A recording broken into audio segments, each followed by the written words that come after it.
Shri Venkateswara gold తాకట్టులో ఉన్న మీ బంగారాన్ని విడిపించి కొనబడును.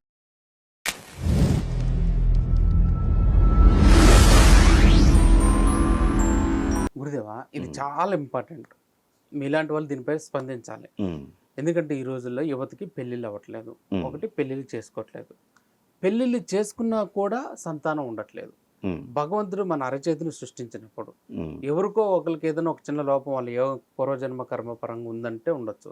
కానీ కొన్ని వేల లక్షల సంఖ్యలో ఉన్న యువత యువకులకి ఎందుకు పెళ్ళిళ్ళు కలగట్లేదు? వాళ్ళ చేతుల్లో సంతాన రేఖ లేకపోవటమేనా? కాదు. ఇక్కడ మన జీవితం అంటేనే కర్మగతమైనటువంటి అంశాలతోటి ముడిపడి ఉంటుంది మానవుని యొక్క జీవితం. గుర్తుపెట్టుకోండి. మిగిలినటువంటి జంతువులు, పక్షులు, చెట్లు, చేమలు అవి కర్మతోటి ముడిపడి ఉండవు. అవి కూడా కర్మను చేస్తాయి. దాని క్రియ అంటాము. ఇంచేతనంటే భగవంతుడు సృష్టిలో ఈ చెట్లు కొన్ని ఉన్నాయి. చెట్లు మనం విత్తనాలు వేస్తాం, పంటలు పండిస్తున్నాం. పంట పెరుగుతూ ఉందా, తరుగుతూ ఉందా? ఇప్పుడు మనం నూతనంగా కొత్త మొక్కలను తయారు చేస్తున్నాం. పంట పెరుగుతోందా, తరుగుతోందా? పెరుగుతోంది. అవునా? ఎందుకని పెరుగుతోంది? సహజంగా ప్రకృతి ఏ రకమైనటువంటి వాటికి నీరు కానీ, గాలి కానీ, సూర్యరశ్మి కానీ సహజంగా లభించేటువంటి వాటిని అవి స్వీకరిస్తున్నాయి. వాటిని అవి పొందటానికి తమ బుద్ధిని ఉపయోగించట్లేదు. ఏం చేతంటే అవి బుద్ధి లేదు వాటికి. ఎప్పుడైతే మనం బుద్ధి కలిగిన బుద్ధిజీవులమో ఇక్కడ మనం భగవంతుడు ఇచ్చినటువంటి వాటికి మన బుద్ధిని ఉపయోగించి మనం మార్పులు కోరుకుంటున్నాం ప్రతి విషయంలో కూడా. అంటే మన కర్మను మనం సరి చేసుకుంటున్నాం. ఒకప్పుడు ప్రకృతి ఎలా చెప్తే అలా నడిచేవాళ్ళం. అంటే మనుషులకి ఒక వయసు వచ్చిన తర్వాత వీడు మంచి వయసు కూడా అయ్యాడు, ఈ పెళ్లి చేద్దాం అనుకున్నప్పుడు పెద్దలు కొన్ని చూసేవారు, లేదా స్వయంవరం అని రాజులు పెద్దవాళ్ళు పెట్టుకునేవారు, లేదా కొన్ని తెగల్లో పోటీ పెట్టుకునేవారు. పోటీ అంటే ఏంటంటే పెళ్లి కొడుకులు పెళ్లి కూతురు చోట వచ్చి ఆ పెళ్లి కొడుకు ఏదో వేటకెళ్ళి దీన్ని సాధించుకొస్తేనో ఇలాంటి ఏదో ఒక కాంపిటీషన్. కొంతమంది అందంలో అది చూసుకునేవారు, సెలెక్ట్ చేసేసుకునేవారు, పెళ్లి చేసేసుకునేవారు. ప్రకృతి సహజంగా వాడు సంసారం చేసేసి ఎంతమంది సంతానాన్ని అయితే కనేవాడు అంతమంది కనేసేవారు. ఆ రోజుల్లో కూడా కొంతమందికి సంతాన యోగము లేకపోతే, అంటే కర్మగతమైనటువంటి బంధాలు లేకపోతే, పెళ్లి దగ్గరికి వచ్చేసరికి కూడా కొంతమందికి ఇతరులు ఇంకొక వ్యక్తితోటి కలిసి జీవితం ముడిపడి కర్మబంధాలు కొనసాగించవలసిన ఆవశ్యకత ఉంటేనే వాళ్ళకి పెళ్ళిళ్ళు అవుతాయి. వయసు వచ్చినంత మాత్రం పెళ్ళి అయిపోదు. వాళ్ళే పెళ్ళి కానటువంటి వాళ్ళని మనం సన్యాసులు, సన్యాసినులు, లేకపోతే అవివాహితులుగా వాళ్ళ జీవితం నడిచిపోయేది. వివాహ బంధము అనేటువంటిది ప్రపంచంలో ఇద్దరు వ్యక్తులు ఎక్కడ పుట్టినా సరే కర్మబంధం వలన వాళ్ళిద్దరి మధ్య రుణబంధాలు ఉంటేనే, ఒకళ్ళు ఇటలీలో పుట్టినా, ఒకడు ఇండియాలో పుట్టినా, ఆ సమయం వచ్చేసరికి ఒక చోట చేరి వాళ్ళకి వివాహం అవుతుంది. అయిన తర్వాత సహజంగా మనం ఈ ప్రకృతి ఏం చెప్పిందో దాన్ని ఆచరిస్తూ ఉంటే సంతాన యోగము అన్నీ ఉంటాయి. ఎంతమందిని కనేసేవారు? గతంలో 10 మందిని 15 మందిని కూడా కనేవారు. అంటే ఇప్పుడు మనం వివాహానికి మనం కొన్ని నియంత్రణలు పెట్టుకున్నాం. ఇప్పుడు కాదు, తర్వాత. అంటే ప్రకృతిని మనం ధిక్కరిస్తున్నాం. ప్రకృతి ఏం చేస్తుందంటే మెచ్యూరిటీ అనేటువంటి ఒక వయసుని ఇచ్చింది. 12 సంవత్సరాల వయసు దగ్గరికి వచ్చేసరికి ఈ శరీరము ఇంకొకరిని కంటానికి, ఇంకొక జీవిని పుట్టించడానికి ఆడవాళ్ళైనా మగవాళ్ళైనా సిద్ధం అయిపోతుంది. 18 ఏళ్ళు వచ్చేసరికి జ్ఞానము, అంటే మన తెలివితోటి ఇంకొకరికి జ్ఞానాన్ని చెప్పేటువంటి లక్షణం వచ్చేస్తుంది. అంటే వాటిని మనం ఉపయోగించుకోకుండా ఇంకా ఎక్కువ నేర్చుకుందాం, ఇంకా ఎక్కువ తెలుసుకుందాం, ఇంకా ఎక్కువ కోరికలతోటి, అంటే వివాహ వ్యవస్థలో కూడా కోరికలు ప్రారంభమైనవి. ఎప్పుడైతే అందంగా ఉండాలి, డబ్బు ఉండాలి, బలంగా ఉండాలి, ఎవరి ఆప్షన్స్ వాళ్ళు. ఈ ఆప్షన్స్ పెట్టుకున్నప్పుడు క్రమంగా వయసు పోస్ట్పోన్ చేసుకుంటూ వస్తున్నాం. ఎంతకాలం పోస్ట్పోన్ చేయగలం మనం? సహజంగా స్త్రీలకైతే 12వ సంవత్సరం దగ్గర మెచ్యూరిటీ అని అనుకుంటే 40 సంవత్సరాల వయసు వచ్చేసరికి,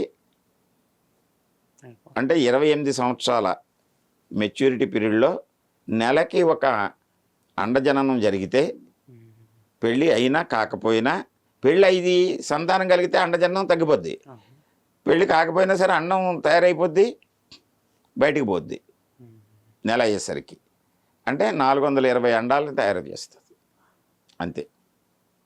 అదే పురుషుడైతే 12వ సంవత్సరం వయసులో వాళ్ళకి కోరిక కలిగితే ఒక డ్రాప్ స్పెర్మ్లో కొన్ని మిలియన్స్ కొద్ది స్పెర్మ్టోజోవా ఉండి 60 సంవత్సరాల వయసు వచ్చే వరకు కూడా వాటిని కొనసాగిస్తుంది. అంటే సహజంగా పొటెన్సీ అనేటువంటిది తగ్గిపోతూ ఉంటుంది. ఇప్పుడు ఏమైంది, మనం 12లో 18లోనో పెళ్లి చేసుకునేవారు పూర్వం. 12 సంవత్సరాల వయసులో పెళ్లి చేసేసేవారు. తర్వాత 18 అన్నారు. ఇప్పుడు మెచ్యూరిటీ, మైండ్ కూడా మెచ్యూర్ అవ్వాలి, బాడీ కూడా మెచ్యూర్ అవ్వాలి.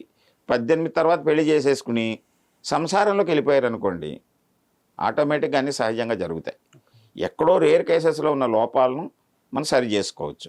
కానీ ఇప్పుడు ఏమైంది, 12 దాటిపోయింది, 18 దాటిపోయింది, 20 దాటిపోయింది, 30 వచ్చినా సరే మన కోరికలతోటి వాటిని మనం కాలాన్ని ముందుకు నెట్టేస్తున్నాం. ప్రతి సంవత్సరం మనకి వేసవికాలం, శీతాకాలం, వర్షాకాలం వస్తాయా? రైతు పంట వేసేటప్పుడు ఒక సీజన్లో వర్షాకాలం వచ్చినప్పుడు విత్తనం వేసేయాలి, చక్కని పంటలు వస్తాయి. వేయకుండా చూద్దాంలే తర్వాత ఈ విత్తనాలు అలా ఉంచేసి కాలాన్ని ముందుకు నడిపేశాడు అనుకో, మళ్ళీ సంవత్సరం రావాలి, అప్పటికి విత్తనాలు పుచ్చిపోతాయి. అలాగే మనలో కూడా పొటెన్సీ అనేటువంటిది తగ్గిపోతూ ఉంటుంది. కోరిక విపరీతమైన అవుతుంది, లేకపోతే బలహీనమైన అవుతుంది. అందువల్ల ఏమైంది, సంసారం చేసేటువంటి కోరిక మ్యాచింగ్ డిస్టర్బెన్స్ వస్తుంది. వైవాహిక బంధాల్లో ఎప్పుడైతే విపరీత కోరికలు వచ్చినాయో ఇద్దరి మధ్య సఖ్యత పోతుంది. సఖ్యత ఉంటేనే కదా సంతానము. అంచేది ఇక్కడ సంతాన యోగం అనేటువంటిది మనల్ని మనమే నియంత్రించుకుంటున్నాము, తగ్గించేసుకుంటున్నాము. ఆ పొటెన్సీని సంతానము కలగటానికి, సంసారం చేయటానికి హార్మోన్స్ అనేటువంటివి చాలా ప్రధానం. హార్మోన్స్ ఎప్పుడు రిలీజ్ అవుతాయి? సత్సంబంధాలు ఉంటేనే, అంతే కదా. హార్మోన్స్ రిలీజ్ అవ్వాలి కదా. ఆరోగ్యంగా ఉంటే మనం హార్మోన్స్ రిలీజ్ అవుతాయి. మంచి సంబంధాలు ఉంటే, వైవాహిక సంబంధాలు ఉంటే హార్మోన్స్ బాగా రిలీజ్ అవుతాయి. హార్మోన్స్ రిలీజ్ అయినప్పుడు అన్ని వ్యవస్థలు చక్కగా ఉంటాయి. మన అరచేతిలో సంతానాన్ని సూచించే రేఖలేంటి? ఒక రేఖని కాదు, సంతానానికి మన అరచేతిలో ఉండేటువంటి ప్రధానంగా ముందు శుక్రస్థానము. ఇది ఈ శుక్రస్థానం అంటాం. ఈ స్థానము మోడరేట్గా ఉండాలి, అంటే ఉన్నతంగా ఉబికినట్టు ఉండాలి.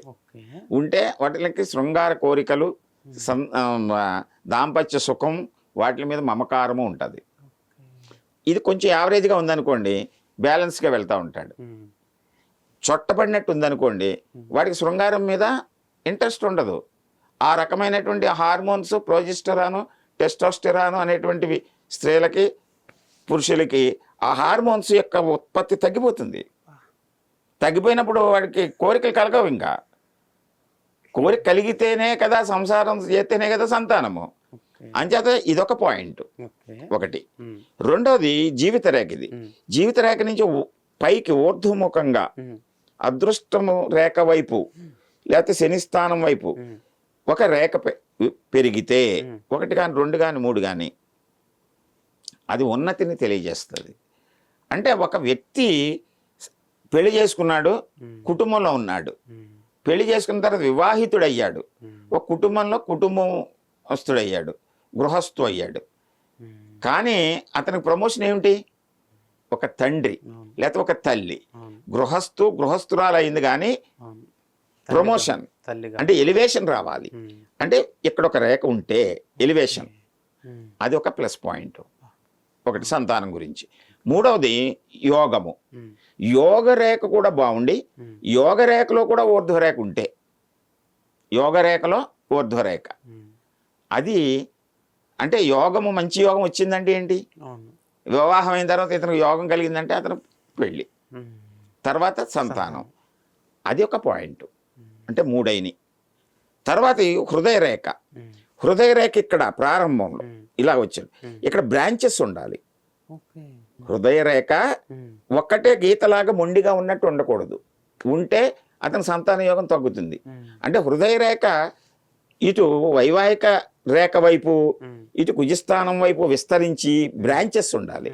బ్రాంచెస్ ఉంటే అతనికి ఏంటి, అతని యొక్క పటుత్వం మీద, అంటే కుజుడు అంటే పటుత్వం, ఇటు వైవాహిక రేఖ మీద అతనికి మమకారం, అంటే దాంపత్య జీవితం మీద మమకారం, దాంతో ఆటోమేటిక్గా సంతానం అనేటువంటిది కలుగుతుంది. పటుత్వము, వైవాహిక జీవితము, స్త్రీకైనా అంతే. ఇక్కడ అదొక రేఖ. ఇక్కడ మూడోది వైవాహిక జీవితం. వైవాహిక రేఖ హృదయ రేఖ వైపు తిరిగి దీని మీద కూడా నిలువు రేఖలు కొన్ని ఉండాలి. ఇటు విడిపోవటం కాదు, ఈ పైనుంచి ఇలా నిలువు రేఖలు, అంటే అదొక ప్లస్ పాయింట్. అంటే ఇప్పుడు 5 పాయింట్స్ చూడాలి మనం. సంతానం యోగం ఉందా లేదా అనడానికి 5 పాయింట్స్ చూడాలి. శుక్రస్థానము, జీవిత రేఖ మీద ఊర్ధ్వరేఖ, అదృష్ట రేఖ మీద ఊర్ధ్వరేఖ, హృదయ రేఖలో శాఖలు, వైవాహిక రేఖ మీద నిలువు రేఖలు, ఇవన్నీ కలిస్తే అతని చేతిలో ఉంటే వాళ్ళకి సంతాన యోగం ఉంటుంది.